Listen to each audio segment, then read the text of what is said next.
the 13th of December 2006, the United Nations General Assembly adopted the Human Rights Treaty of the 21st century. Nigeria was among the bunch of African countries that signed up in agreement. And in 2008, Nigeria also ratified the UN Convention on the Rights of Persons with Disabilities, which forbids their marginalization by governments, institutions, and individuals. This is to ensure their inclusion in all development plans and access to services. Despite these ratification of treaties, people with disabilities in the country are still complaining. The security man told me to go upstairs. When I got to the stairs, I counted the stairs. It was like 100 or 99. I was like, how do you expect me, persons with disability or physical disability, to climb such large of stairs? The man was just like, madam, if you know if you climb back, just go. Truly, yes, I did, but even under the AC, I was sweating. The Nigerian Association of the Blind is displeased with the marginalization of its members from the use of banking services in the country. The association says its members have been exposed to fraudsters at ATM points while seeking assistance because the machines are not programmed to serve the visually impaired. It has accessibility features built into it so that if I go there, it talks to me. But deliberately, intentionally, most banks in Nigeria deactivated this thing. So I get to the bank, I look like a dummy. The Association of the Blind, as well as other persons living with disabilities, also speak of disturbing circumstances, making daily living burdensome to them. I had an unpleasant experience going to one of the financial institutions in Nigeria, and upon getting to the gate, I noticed that this security man just ran and came to the gate, like I could hear his footsteps like this, running towards the gate to come and lock the gate and block me. And immediately he just shouted, Alaba Musa, Alaba Musa, Alaba Musa. I'm like, for what? I don't get. So he now said, oh, what do you want? I said, you don't need to block me. This is not your father's house, neither is it my own father's house. I'm here to make transaction. So he reluctantly opened the gate, and so I just ignored him and walked in with my guide cane. No accessibility to enter bank.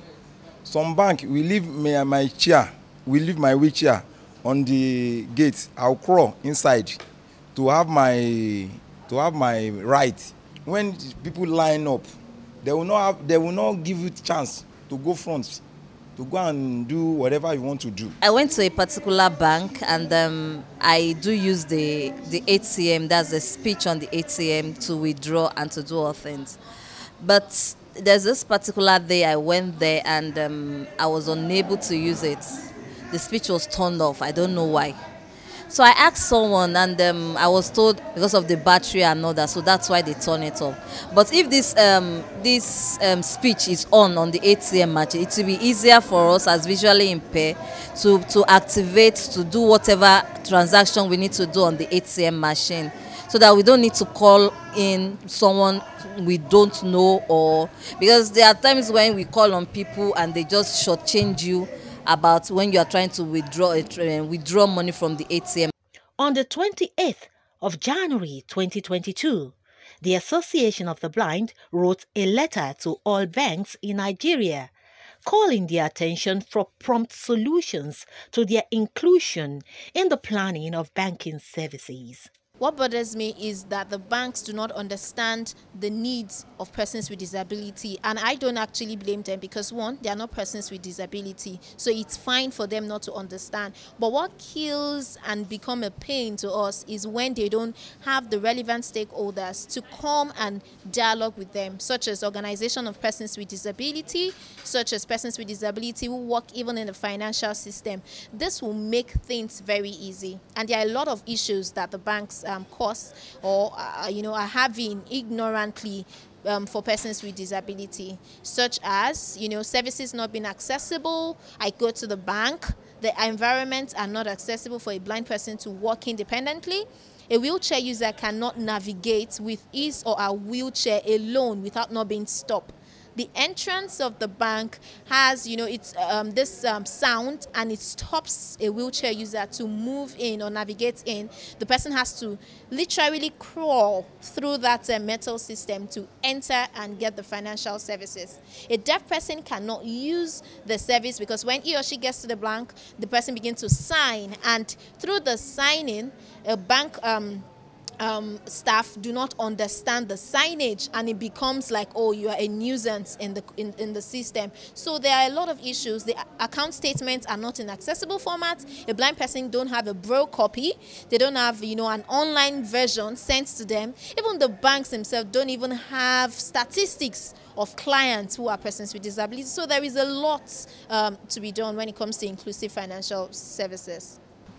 If I cannot use your mobile app, which I know is usable in other jurisdictions, if I cannot use your online banking, which I know is usable in other jurisdictions, then I think you are contravening our laws, and that is sanctionable.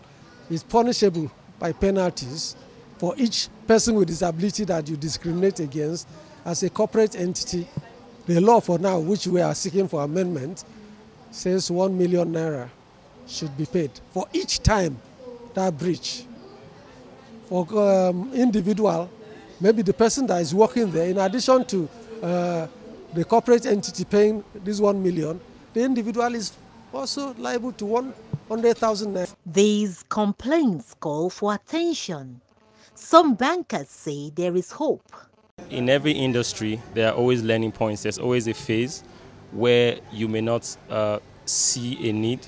However, as stakeholders and these conversations continue, we continue to see the need and create solutions to meet those needs. Article 2 of the United Nations Convention on the Rights of Persons with Disabilities does not permit their exclusion from economic activities.